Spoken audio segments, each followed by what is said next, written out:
Bismillahirrahmanirrahim. Uhayyikum bitahiyatul Islam, tahiyatul ahlal iman. Assalamualaikum warahmatullahi wabarakatuh. Alhamdulillahilladzi arsala rasulahu bil huda wa dinil haq liyudhhirahu 'alad dini kullih walau karihal kafirun walau karihal musyrikun walau karihal fasikun walau karihal mujrimun. Ashhadu an la ilaha illallah wahdahu la syarikalah wa ashhadu anna Muhammadan abduhu wa rasuluhu la nabiyya ba'dah. Amma ba'd. Wa ya ayyuhal hadirun ma'asyiral muslimin, Bapak Ibu ingkang diberkati lan dirahmati Allah Subhanahu wa taala. Syukur kita aturaken dumateng ngarsa dalem Allah Subhanahu wa taala. Alhamdulillah saben mari kabarokahan dumateng kita sedanten sehingga Pak insyaallah sonten menika kita saged ngaos sesarengan kanthi kahanan sehat walafiat. Shalawat dan salam taslim mugi kunjuk dumateng Kanjeng Nabi Muhammad sallallahu alaihi wasallam. Mugi-mugi kita angsal syafaatipun min yaumi hada ila yaumil qiyamah insyaallah. Bapak Ibu yang berbahagia dan senantiasa dirahmati Allah Subhanahu wa taala. Sekarang kita akan membedah ingkang berkaitan dengan 17 kelompok ayat ingkang dicatat kalih Kiai Raden Haji Hajid, yang beliau adalah murid yang paling bungsu dari Kiai Haji Ahmad Dahlan, di mana beliau menyajikan cara wantah atau secara meligi yang berkaitan dengan 17 ayat tadi. Tapi ala kulli hal ini ternyata bisa menjadi aktualisasi ketika kemudian perserikatan itu bergerak di dalam dakwah yang berkemajuan. Kemarin sudah kita bahas dasar atau fondasi daripada Islam berkemajuan. Pertama, tidak boleh terlepas dari Quran dan Sunnah. Dan yang kedua, senantiasa takhlisul aqidah, yaitu mentakhlis, mentasfiyah, mentazkiyah, supaya kemudian akidah itu tetap lurus atau iqamatut tauhid. Kemudian yang ketiga, bahwa Islam itu merupakan sebuah entiti atau entitas yang terbuka di tengah pluralisme.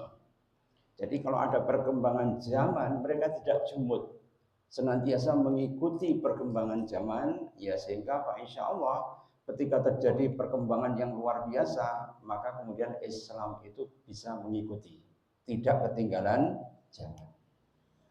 Karena itu Pak Ibu yang berbahagia, ini adalah merupakan gambaran, yaitu Islam yang berkemajuan. Islam yang berkemajuan juga harus senantiasa mempunyai visi mustaqbaliyah, futuristik. Futuristik itu apa? Yaitu adalah untuk menjangkau masa yang akan datang. Coba kalau di Cina itu sudah futuristik sekali, Bu.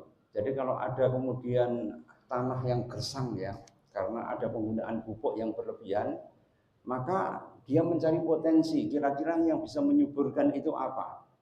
Ternyata di sebagian pantai di Cina itu menghasilkan kerang yang limbahnya itu sangat banyak sekali. Isinya apa? Di dalamnya itu ada kalsium, magnesium, semua yang dibutuhkan oleh tanah. Kalau dibuang itu nanti busuk, keluar gas amoniak, baunya kemudian menyengat, bahkan kemudian bisa beracun. Karena itu semua limbah tadi diolah, kemudian didirikan pabrik yang khusus kemudian ditanam di tempat-tempat yang tandus, sehingga tempat yang tandus tadi itu bisa tumbuh tanaman. Harusnya kan kita seperti itu. Kalau ada kemudian tanah itu mengalami kerusakan, harusnya dicarikan sesuatu limbah yang mungkin sangat banyak dan melimpah sekitar kita, tapi tidak dilakukan. Tugas daripada organisasi itu harusnya kemudian bisa mengelola futuristik supaya apa? Alam ini tetap lestari. Karena itu Islam yang berkemajuan itu apa? Pikirannya adalah ru'yah mustaqbaliyah. Ru'yah itu visi, mustaqbaliyah itu apa? Futuristik, menuju kepada masa depan. Kemudian fondasi yang kelima, yang terakhir yaitu adalah akhlakul karimah. Karena misi Kanjeng Nabi Muhammad Shallallahu Alaihi Wasallam innama buistu liutamima makarimal akhlak. Karena itu di dalam ayat yang pertama yang dibahas oleh beliau, ya, Kiai Haji Ahmad Dahlan itu mengulang-ulang terus ya. Tapi diingatkan oleh Prof. Mukti ya bahwa kalau kita itu mempelajari tentang 17 kelompok ayat, tidak boleh kemudian menganggap bahwa ayat ini lebih tinggi daripada ayat yang lainnya, tidak boleh. Namanya itu atomistik ya. Atomistik itu adalah aliran di mana kemudian meninggikan yang lain dan merendahkan yang lain. Ayat Quran semuanya sama. Ya, kayak orang mau meruqyah itu, kalau meruqyah dengan surat Al-Baqarah kan kepanjangan.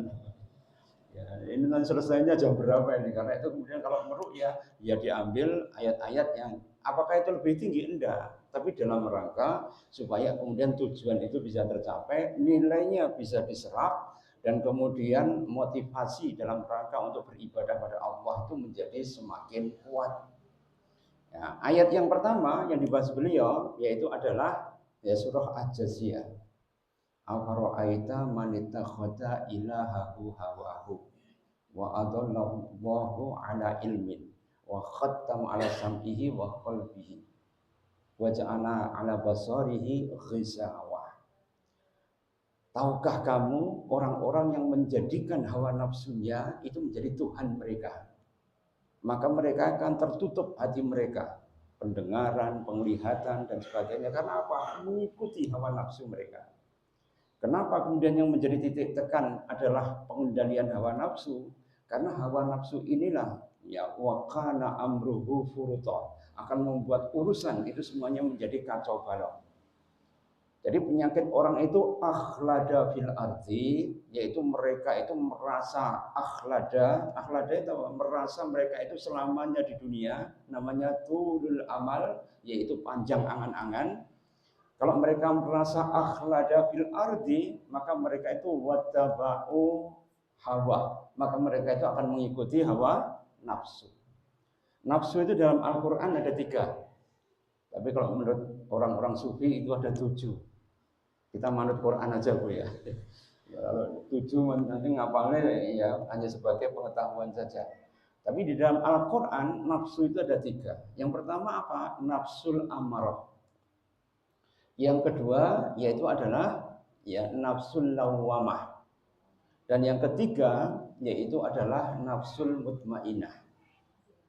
Ya, karena itu kalau yang berkaitan dengan nafsul amarah, innan nafsa la amaratu bisu. Sesungguhnya nafsul amarah itu akan menghasung pelakunya menuju kepada keburukan. Innan nafsa la amaratu bisu. Ya, karena itu ma'asyiral muslimin, berapa banyak orang yang kemudian dia itu sudah mencapai derajat tinggi, tapi tiba-tiba kemudian dia tergelincir menjadi orang komunis. Dulu ada ulama Saudi tahun 1920-an, ketika rajanya masih ya Sultan Abdul Aziz, dia seorang ulama yang termasuk Hay'ah Kibarul Ulama di Hijaz. Kalau merupakan ulama besar, maka dia adalah ulama yang luar biasa.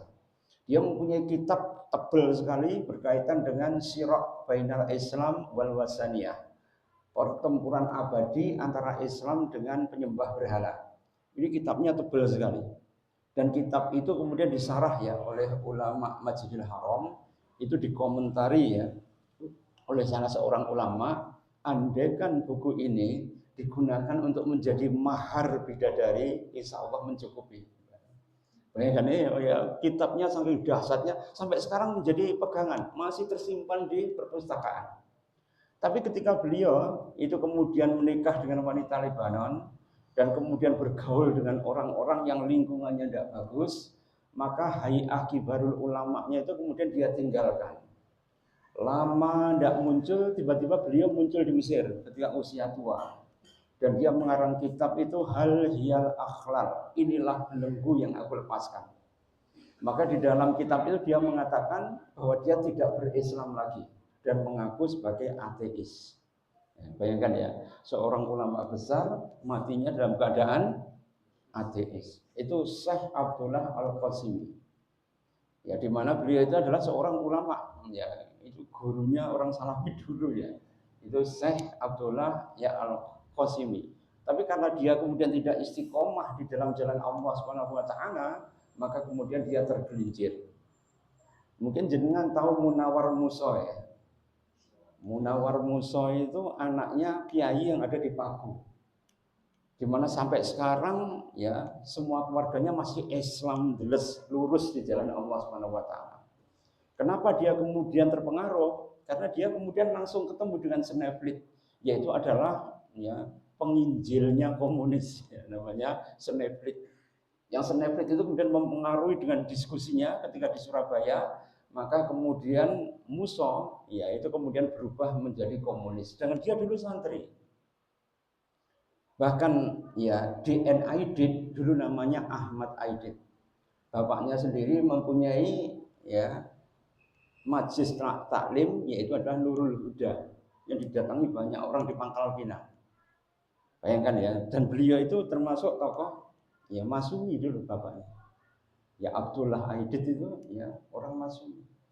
Tapi ketika anaknya salah pergaulan, ya kemudian dididik oleh alimin, ya seorang komunis tua, temannya sak godaan dengan Muso ketika dia masih ya berada di Gang Peneleh ya di tempatnya rumahnya Hos Cokro Aminoto, maka dididik oleh alimin akhirnya apa? Menjadi ya komunis.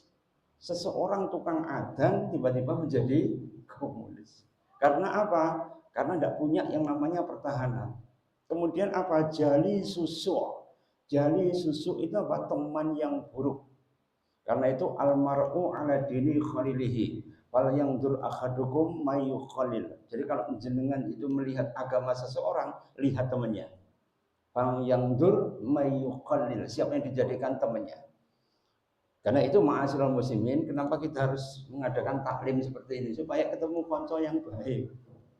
Kalau teman yang baik itu akan tawasobil haq, tawasobi sober. Yang tinggi sekalipun ya makom daripada ilmunya ternyata tidak kuat wilayat kayak Syekh Abdullah Al-Qasimi tadi. Bahkan seorang pemimpin ya pasukan Kanjeng Nabi yang dulu dibentuk oleh Hos Cokro Aminoto dalam rangka untuk kemudian melawan pelecehan Islam yang ada di Surakarta, namanya Kaji Misbah. Itu seorang ulama, ya seorang muharrik penggerak dakwah, tapi ternyata kemudian beliau ya ketika kemudian terjadi ya pemberontakan ada di Prambanan itu dia ikut jadi komunis, dia dibuang di Dikun Boven Dikun. Kenapa kok seperti tadi? Kalau bisa berubah, seseorang yang agamanya bagus tiba-tiba berubah menjadi komunis. Karena mereka ittiba'ul hawa, mengikuti hawa nafsu. Karena itu Islam yang berkemajuan ketika mereka itu menuju kepada gerakan yang futuristik dan terbuka, ini jangan sampai kemudian mereka itu terpengaruh dengan anasir yang luar. Anasir luar itu apa? Terlalu kanan menjadi ekstrim, terlalu kiri menjadi sosialis dan komunis, terlalu lempeng ya itu nanti akan membuat kita itu diberikan ridho oleh Allah. Cuma kalau kita lurus itu godaan banyak. Ya ini baru-baru ini Munas di Ploso itu kan sampai duding-dudingan. Kalau menurut ya pondok kan suul adab, tahu ya suul adab? Ya adab yang tidak bagus. Kalau di pondok kan harus ikhtiram. Iya pada. Terus kalau kemudian mengatakan sesuatu itu harus ya istilahnya andap asal. Kata-katanya harus lemah lembut. Ya, ulama kan warasatul anbiya ya. Ya ayyuhalladzina amanu la tarfa'u aswatakum fawqa sauti nabi. Wa la taj'alu li ba'dikum li ba'din. Wahai orang-orang yang beriman, jangan kamu meninggikan suaramu itu di atas suara Nabi. Ya, sehingga akan membuat Nabi itu menjadi terganggu. Dan kamu tidak tahu bahwa kalau kamu melakukan demikian, antah batau a'malukum wa antum la tash'urun. Dan kemudian amalanmu itu akan hancur, hilang karena apa? Kamu tidak mengetahui, tidak berilmu. Gara-gara apa? Tarfa'u aswatakum, meninggikan suara. Itu cuma meninggikan suaranya. Karena itu ketika kemudian ya kita beradab, ya, maka adabul majlis itu harus ya ditepati. Pesannya Hadratus Syekh Hasyim Asy'ari berkaitan dengan ya adabul murid wal guru itu ya, ini benar-benar kemudian ya diterapkan ya dengan seksama. Supaya apa? Supaya kemudian murid itu terjadi yang namanya sikoh. Sikoh mutabadilah ya bainal qiyadah wal jundiyah. Mereka itu akan sikoh yang antara pemimpin dengan yang dipimpin. Harusnya seperti itu. Ini kenapa? Karena itibaul hawa, mengikuti hawa nafsu. Karena itu hawa nafsu ada 3 tadi. Yang pertama adalah al-amarah. Al-amarah dibagi lagi menjadi 4. Ya, al-amarah itu dibagi lagi menjadi 4. Apa itu yang pertama? Yaitu adalah ya, nafsul bahimiyah. Nafsul bahimiyah itu apa? Nafsu binatang ternak. Mangan, ngombe, turu, rabi, ya, turu neh, BAB, turu makan, minum, terus itu muter terus, itu namanya bahimiyah. Tidak melakukan apa-apa. Ya, seperti kal an'am, seperti binatang ternak. Balhum adzal, bahkan mungkin lebih rendah lagi. Ya, karena itu ma'asyiral muslimin, ya kalau jenengan bisa lihat ini baru-baru saja KDM itu memberikan sayembara. Sopo sing iso menangkap ya, inisial T karena dia menculik pacarnya, menyiksanya sampai buta. Mungkin jenengan tahu ya di situ. Ya disiksa, kemudian sampai tidak bisa jalan dan sebagainya. Itu sampai ya Pak KDM itu sampai apa? Gemes itu kemudian mengadakan sayembara. Kenapa orang mempunyai sifat kejam seperti tadi? Karena apa? Yaitu adalah nafsul bahimiyah. Ya, karena itu kenapa mereka melakukan seperti namanya kan T itu taufik ya, namanya taufik itu nama Islam kan ini. Ya. Tapi kenapa kemudian ya aura Islamnya itu tidak ya menjadi penuntun dia untuk berakhlakul karimah. Karena itu organisasi ketika berjalan jangan sampai meninggalkan akhlakul karimah. Ya, Islam berkemajuan itu meskipun futuristik, meskipun kemudian kita itu ya terbuka dengan seluruh pluralitas yang ada di sekitar kita, jangan sampai kita terpengaruh. Boleh kita yakhtalitun walakin la yatamayyazun. Yakhtalit itu apa? Boleh kita bergaul dengan siapapun. Walakin la yatamayyazun. Tapi kemudian kamu jangan ya terlarut dengan kehidupan yang ada di sekitar kita. Kayak ikan tuh, Bu. Ikan kan hidupnya di air asin ya. Kira-kira iwak laut itu asin apa sepo? Kan sepo kan. Nyapa kok asin didadekne gerih karena digaramkan, digarami. Ya, ada metode ya pengawatan dengan penggaraman. Tapi aslinya kalau dengan mancing, ya, kalau nggak dibumbui ya rasanya sepo. Kenapa ikan itu hidup di laut tapi dia tidak asin? Karena dia mempunyai yang namanya ya adaptasi. Adaptasi itu apa? Yaitu yang membuat dia tercegah untuk memasukkan natrium itu di dalam tubuhnya. Jadi dengan kemasukan natrium saja tensinya jadi tinggi ya Pak. Aslinya kan garam itu kalau diberikan kan dalam dapur. Ya, nikmal idam ya milih senikmat-nikmatnya idam. Idamun itu artinya apa? Lauk pauk. Kanjeng Nabi mengatakan senikmat-nikmatnya lauk pauk itu garam. Bahkan garam itu oleh penguasa Romawi dijadikan gaji untuk prajurit Romawi. Karena apa? Rasanya gurih. Tapi garam yang sehat itu menjadi garam dapur sebenarnya. Jadi kalau kunjungan makan, makanannya sepo baru ditabur-taburkan. Coba jangan lihat masakan di luar negeri. Ya dari ujung Inggris sampai masuk di Jazirah Arab, semuanya ada garamnya. Sing enek garamnya cuma yang Indonesia dong. Coba ya jangan belendi sampai seminggu. Dimasak ya kemudian diinget dikei banyu akhirnya apa garamnya mengendap ini Pak ya garam yang sangat ganas pada tubuh kita itu anorganik kalau organik tidak apa-apa organik itu langsung dipiur-piurkan itu loh itu nanti kalau masuk ke usus kita itu langsung keluar dengan tinja nggak masuk ke darah ya, ini bedanya cara makan tok itu loh karena Rasulullah kan mengajarkan kalau makan garam milih ya bahasanya Arab itu ditabur-taburkan baru dimakan. Nek awake dhewe mboten ndak mantep ya. Kalau kemudian blendine enggak dimasak sampai beberapa hari. Atau ya makanan seperti ya makanan Jawa kan biasa dimasak berulang-ulang ya. Nah itulah yang kemudian membuat kita itu terkena darah tinggi. Ya karena itu ma'asyiral muslimin, ya salah satu daripada itibaul hawa itu adalah bahimiyah. Yang kedua yaitu sabu'iyah. Sabu'iyah itu apa? Nafsu binatang buas. Nafsu menghancurkan orang lain. Nafsu membuat kerusakan di bumi. Jadi kalau orang itu kemudian melakukan kerusakan pada diri sendiri, dosanya ditampung dirinya sendiri. Tapi kalau sudah kemudian merusak orang lain, wah repot.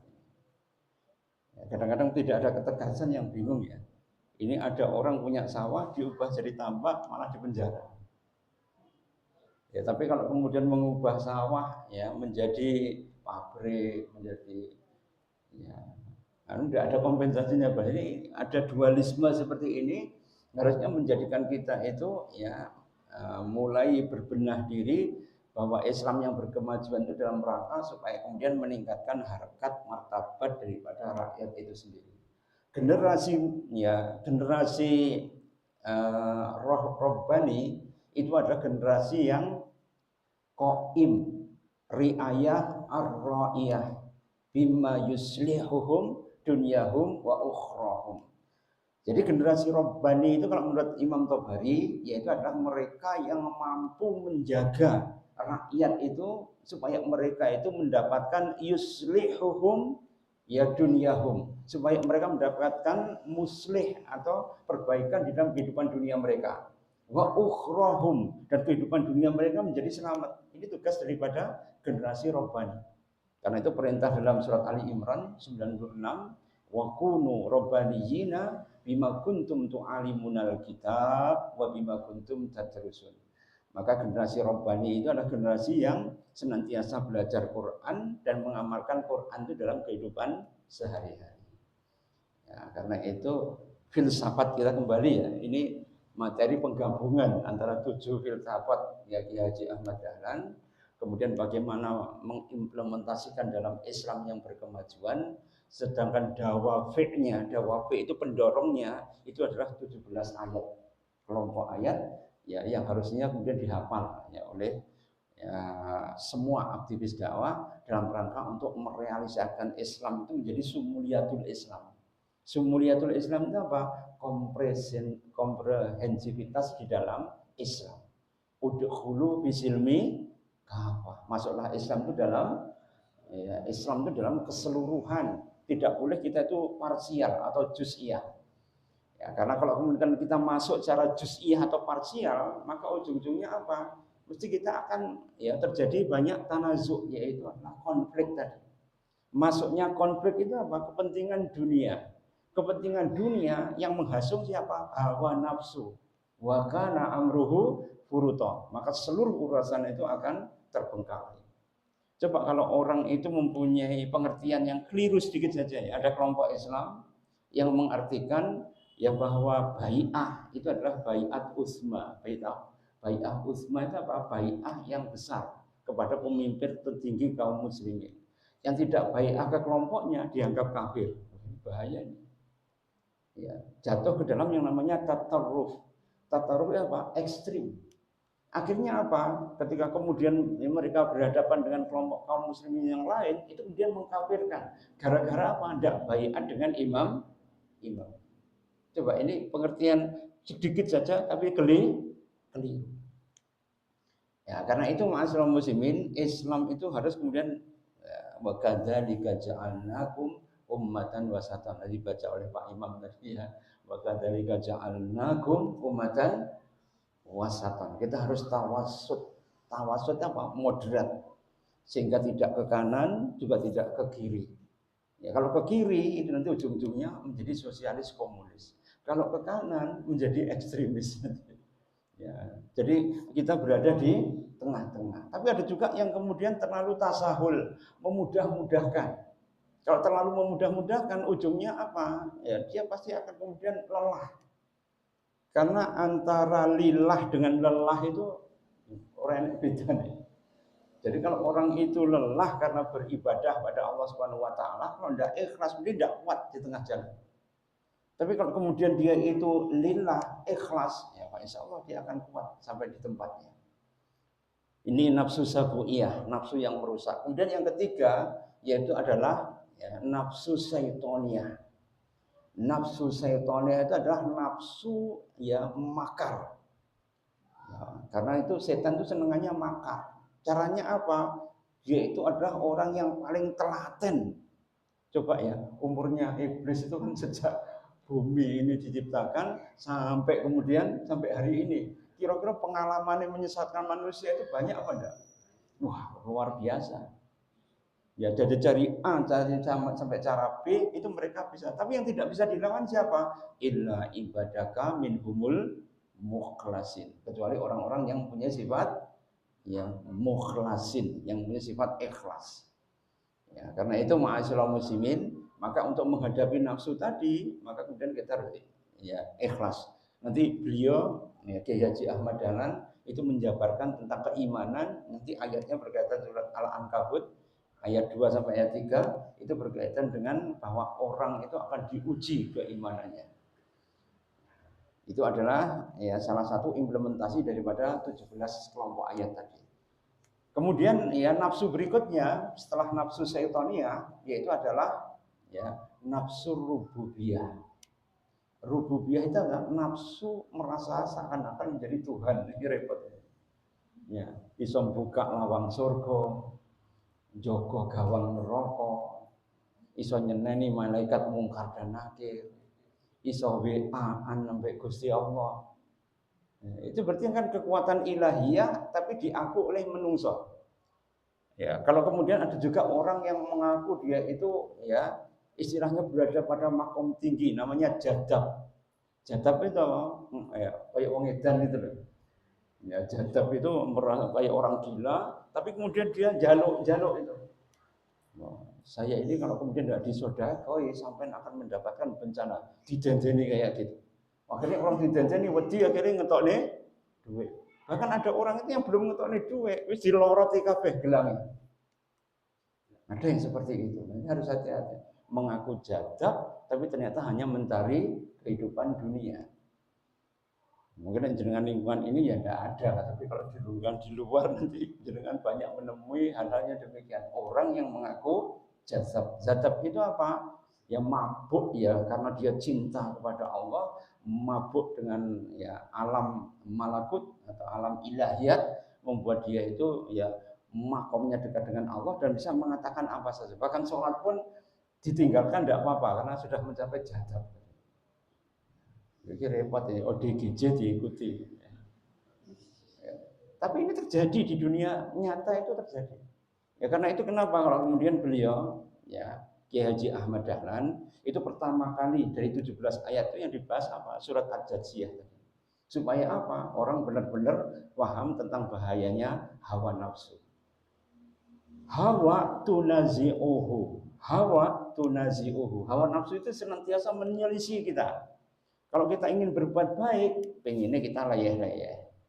Kalau kita pengen poso, kemudian tiba-tiba kita pengen pesta, makan bersama dan sebagainya. Jadi menelisih terus. Karena itu orang itu harus bermujahadah itu seumur hidup. Walladzina jahadu fina lanahdiyanahum subulana. Barang siapa yang bersungguh-sungguh untuk bermujahadah, walladzina jahadu fina lanahdiyanahum subulana. Pasti Allah akan memberikan subulnya, bukan sabil, ma'asyiral muslimin. Kalau sabil kan cuma satu jalan. Tapi ini subul. Subul itu apa? Banyak jalan yang akan diberikan oleh Allah Subhanahu wa taala sebagai makhraj atau wari. Makhraj itu pintu keluar, atau wari itu apa? Darurat. Jadi ada pintu darurat terus-menerus kalau kita menghadapi sebuah masalah. Karena itu Kanjeng Nabi itu ketika sudah mentok diuber oleh kaum kafir Quraisy, sembunyi di Gua Thur, dan ketika itu ada lubang, Abu Bakar berusaha untuk menutup lubang itu dengan kakinya, tapi dipatok oleh ular, sampai beliau itu kemudian menangis Abu Bakar, tapi kemudian beliau tidak mengeluarkan suara, dan Rasulullah itu sedang konsentrasi menghadapi musuh sambil berdoa, maka beliau kemudian anget-anget gitu apa? Oh ternyata air matanya Abu Bakar. Kenapa Abu Bakar? Ternyata cokot ulah ini. Coba saking ihtiramnya pada Kanjeng Nabi, beliau itu menutup lubang ular dengan kakinya sambil dipatok, tapi Kanjeng Nabi berdoa terus karena apa? Sudah mentok di ubur kafir Quraisy. Tapi Allah menurunkan pertolongan, yaitu apa? Ya tiba-tiba ada burung dara itu yang kemudian bersarang di situ. Al-Ankabut, laba-laba tiba-tiba membuat sarangnya di situ. Sehingga para pencari jejaknya orang Quraisy ketika melihat gua itu tertutup dengan sarang laba-laba dan di situ ada ya burung dara itu adalah burung yang kalau ada orang itu mesti lari. Ya, kalau sedang bertelur itu ya dia itu waspada sekali. Jadi tidak mungkin ada orang masuk di situ. Jadi Allah mematahkan rasionalitas daripada orang kafir itu dengan apa? Dengan mukjizat Kanjeng Nabi Muhammad SAW. Ini ma'asyiral muslimin. Jadi ketika kita kemudian berada ya pada area yang berkaitan dengan itu, maka kita harus kemudian senantiasa mengerahkan hawa nafsu kita itu dalam rangka untuk menuju kepada hawa nafsu yang sesuai dengan sunnah Rasul. La yu'minu ahadukum hatta taba'a hawahu lima jitu bihi. Tidak beriman di antara kamu sampai hawa nafsunya mengikuti apa yang aku bawa, yaitu sunnah Rasul. Jadi kita boleh ya kemudian ya menyalurkan hawa nafsu sesuai dengan sunnah Rasul. Enggak boleh berzina, sunnah Rasulnya apa? Menikah. Enggak boleh melakukan riba, kemudian sunnahnya apa? Buyuk, jual beli. Tidak boleh mencuri, tapi kemudian sunnahnya apa? Sedekah, infak. Ya, kemudian tidak boleh berputus asa sampai kemudian bunuh diri, yang adanya apa? Rahmah, kasih sayang, menyantuni, ukhuwah dan sebagainya. Jadi sunnahnya tadi dalam rangka apa? Supaya kemudian manusia itu mendapatkan kesejahteraan di dunia sampai di akhirat. Ini ayat yang pertama saja. Oke, ayatnya itu kelas 9. Kemudian yang kedua yaitu berkaitan dengan surat Al-Fajr. Karena itu Kiai Haji Ahmad Dahlan itu mempunyai halakoh ya atau pengajian yang namanya ya halakoh Al-Fajr. Mengambil nama dari surat Al-Fajr. Beliau di Prambanan punya yang namanya Sidratul Muntaha. Itu membahas surat An-Najm. Ada Al-Fajr, membahas surat Al-Fajr. Ya, kalau kemudian di kota Jogja ada yang namanya Wal Asri. Jadi Wal Asri terus-menerus. Kemudian juga ada pengajian Al-Ma'un ya. Sampai mereka itu ya Mbah Yai buat diganti materinya, masuk itu saja. Beliau dengan mudah mengatakan, apakah sudah kamu amalkan? Oh belum, ya saya ngaji lagi.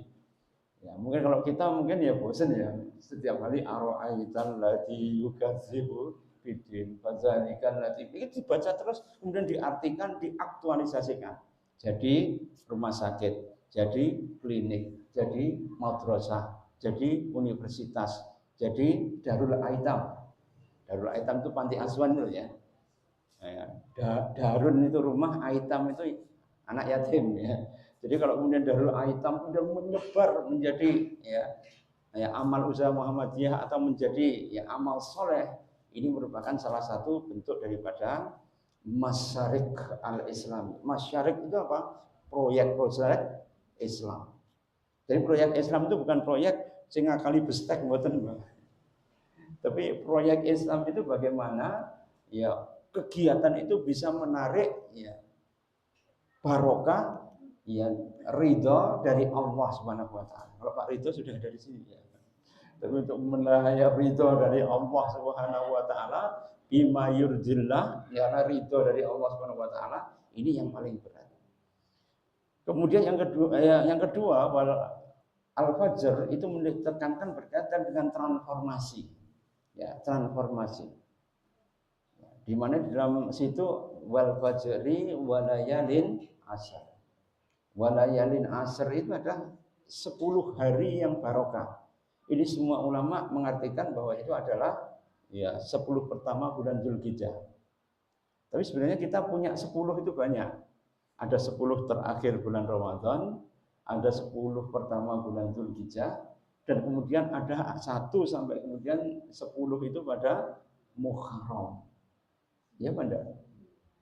Malah kula imutaken benjing wayahe poso nggih. Ya, poso Tasu'a kemudian dilanjutkan dengan Asyura. Kalau Asyura itu apa? Boleh saja, tidak apa-apa. Tapi ya sunahnya Kanjeng Nabi, karena puasa ini belum pernah dilakoni Kanjeng Nabi. Ya, Kanjeng Nabi hanya puasa pada 10 Asyura. Cuma beliau mengatakan, andaikan aku masih hidup sampai 1 tahun lagi, maka aku akan puasa pada tanggal 9 ya, atau tanggal 11. Singkup panjang 9 bisa ditambah yang 11. Ya, karena khalifu anil Yahud, berbedalah dengan orang Yahudi. Ya, karena kita ingin berbeda dengan orang Yahudi, maka ditambahi Tasu'a, hari yang ke-9. Jadi ada 10 dahsyat tadi, itu merupakan momentum buat kita supaya kita kemudian melakukan transformasi. Ya, kalau Power Rangers itu kan berubah gitu. Tapi kalau kita berubahnya itu sulit. Ya, innallaha la yughayyiru biqaumin hatta yughayyiru ma bi anfusihim. Untuk berubah itu diperlukan namanya khutwat. Ya, khutwat itu apa? Langkah-langkah. Dan langkah-langkahnya itu adalah harus abjadiyah. Ya, abjadiyah itu apa? Sesuai dengan abjad. Ya, kuat dulu akidahnya, rajin dulu ibadahnya, tadribul amal, yaitu melatih amal, dan kemudian bagaimana membentuk ya karakter daripada akhlakul karimah, itu step by step. Karena itu Rasulullah Allah Subhanahu wa taala dalam surat At-Taghabun itu fattaqullaha mastata'tum. Jadi kalau antum bertakwa semampu antum.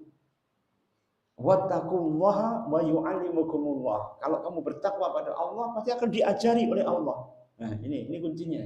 Wattaqullaha wa yu'allimukumullah. Dalam surat Al-Baqarah, di dalam surat yang paling panjang itu ya, terakhirnya itu apa? Ya, wattaqullaha wa yu'allimukumullah. Kalau antum ya bertakwa pada Allah Subhanahu wa taala, pasti Allah berkenan untuk mengajari kita. Dan mengajari kita itu miladunka rahmah. Ya, yaitu dari sisi Allah itu rahmah. Miladunka rahmah itu diartikan oleh orang ya tasawuf menjadi apa? Laduni tadi.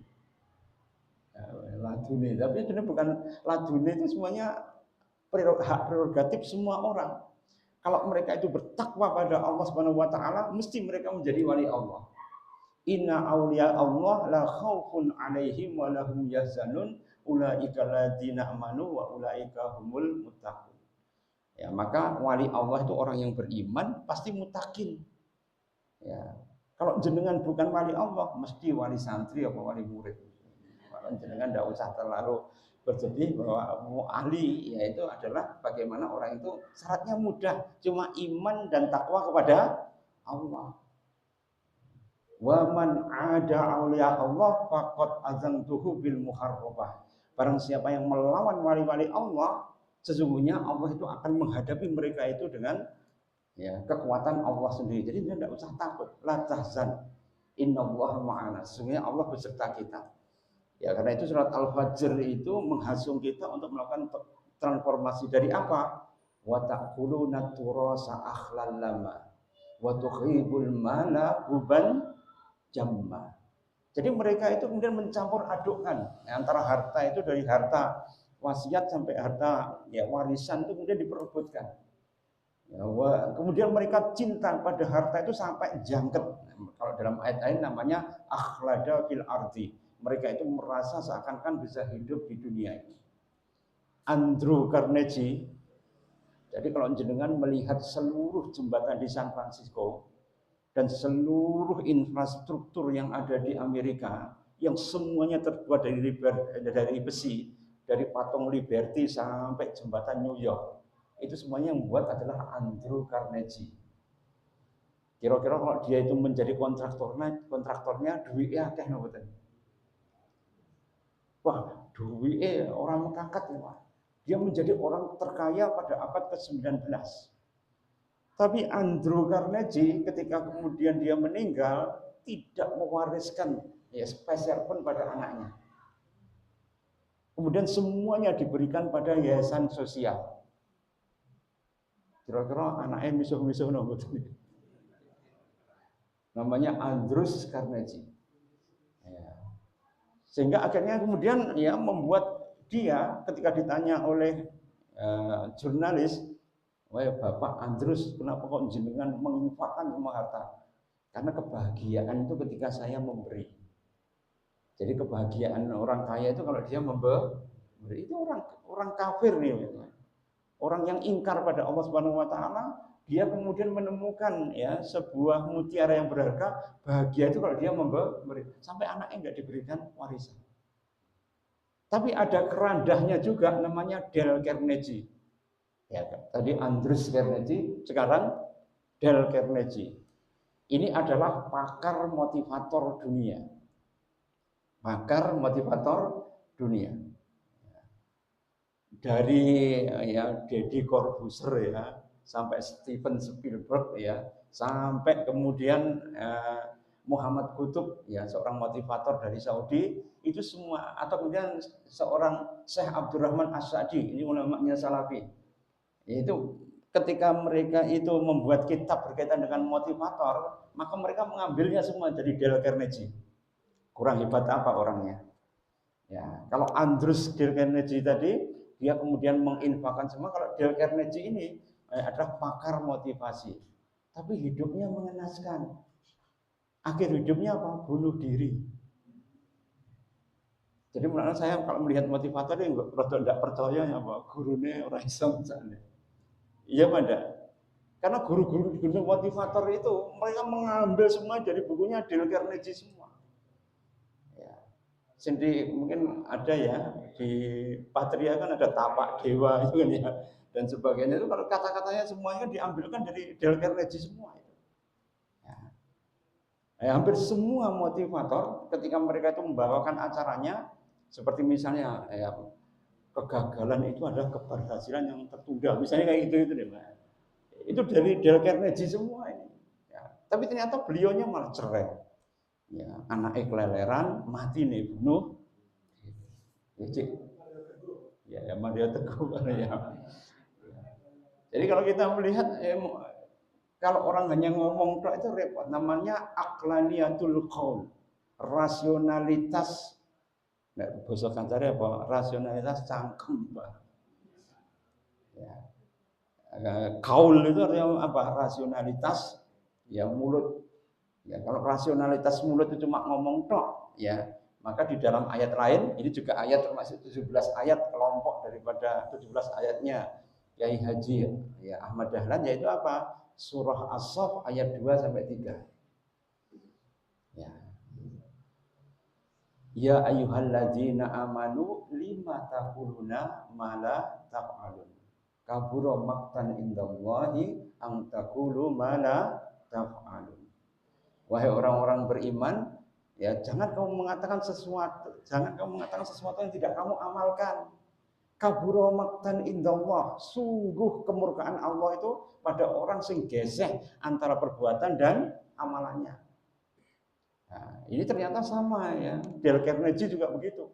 Wis ngomong motivasi dari antara timur sampai barat, ternyata dia sendiri nasibnya ya, mengenaskan. Motivasi yang paling hebat itu apa ya? Al-Quran. Jelas kan Al-Quran?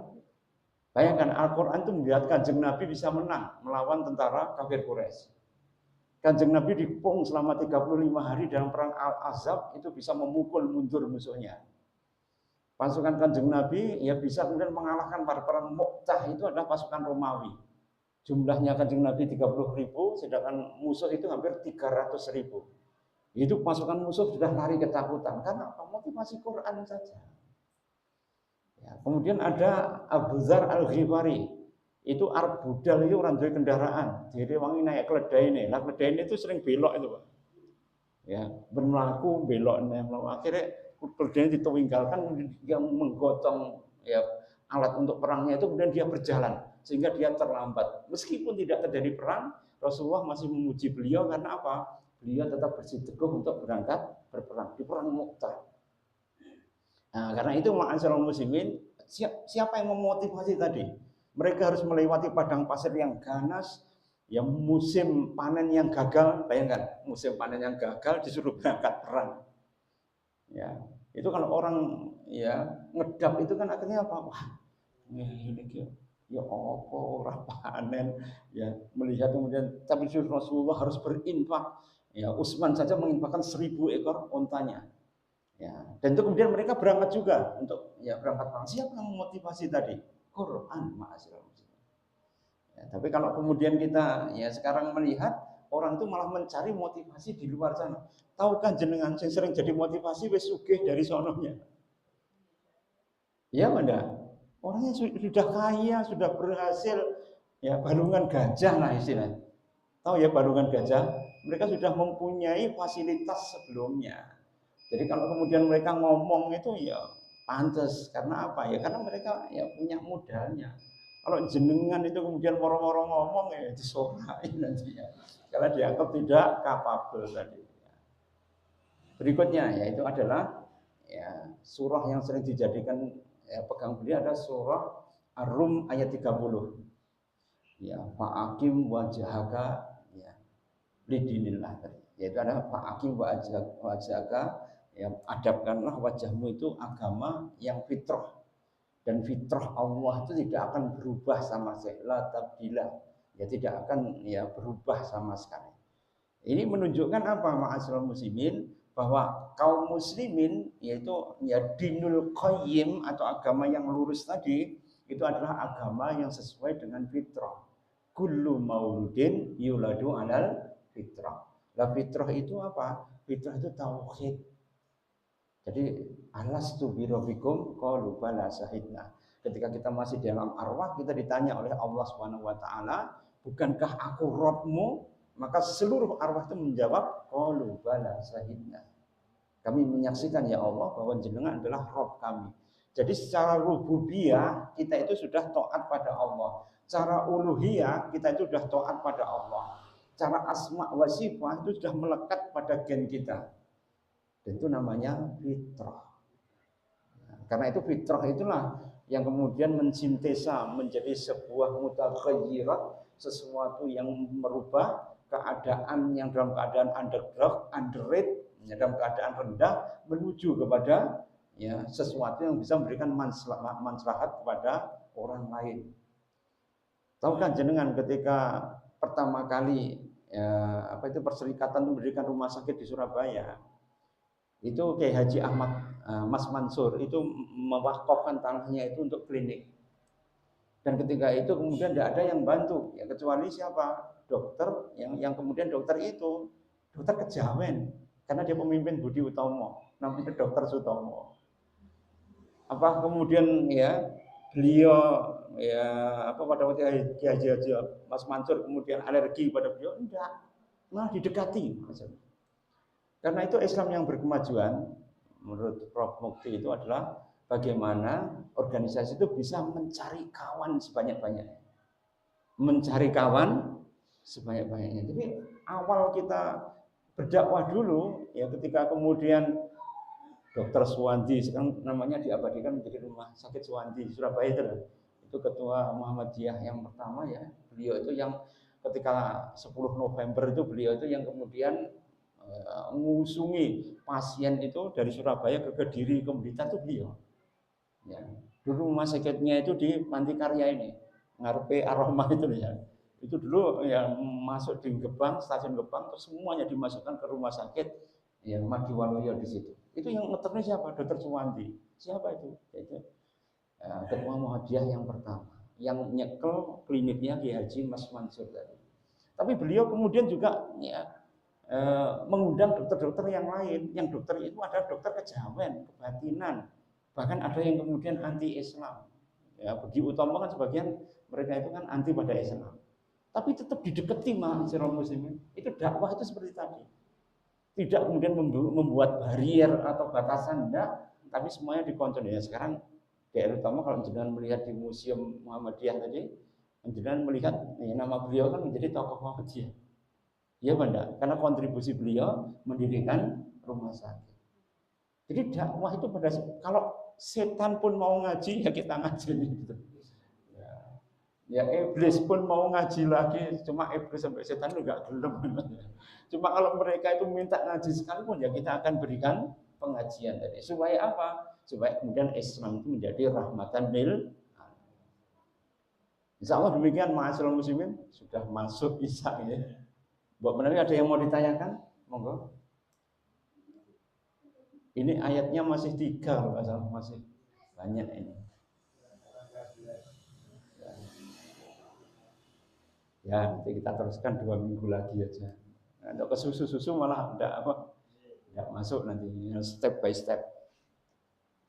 Kalau tidak ada pertanyaan, moga-moga ini bisa bermanfaat buat kita semua, membuka perspektif kita sehingga insya Allah moga-moga menerjemahkan Islam yang berkemajuan itu membuat kita beragama itu menjadi lebih bijaksana. Namanya tadayun sya'bi, ya, tadayun sya'bi, ya, atau ya diyanah asy'abiyah, yaitu bagaimana membumikan Islam agama itu di kalangan para masyarakat komunitas sehingga mereka itu bersama-sama bisa melakukan yang namanya amar ma'ruf dan nahyi anil munkar, banyak menghasilkan amal al khairat atau kebaikan dalam rangka untuk kemudian menjadi contoh, ya, kuntum khairu ummatin ukhrijat linnas, yang itu ditampilkan pada manusia, idharul haq, ya, menampilkan al-haq itu sehingga Islam itu meskipun hanya mendengar tak saja orang itu sudah terbuka hidayahnya.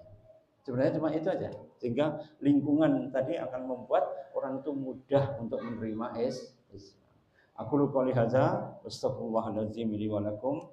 Kita tutup dengan istighfar 3 kali dan doa kafaratul majlis. Astagfirullah. Subhanakallahumma bihamdika asyhadu an la ilaha illa anta astaghfiruka wa atubu ilaik. Wa aqum minkum ihdinas siratal mustaqim. Assalamualaikum warahmatullahi wabarakatuh.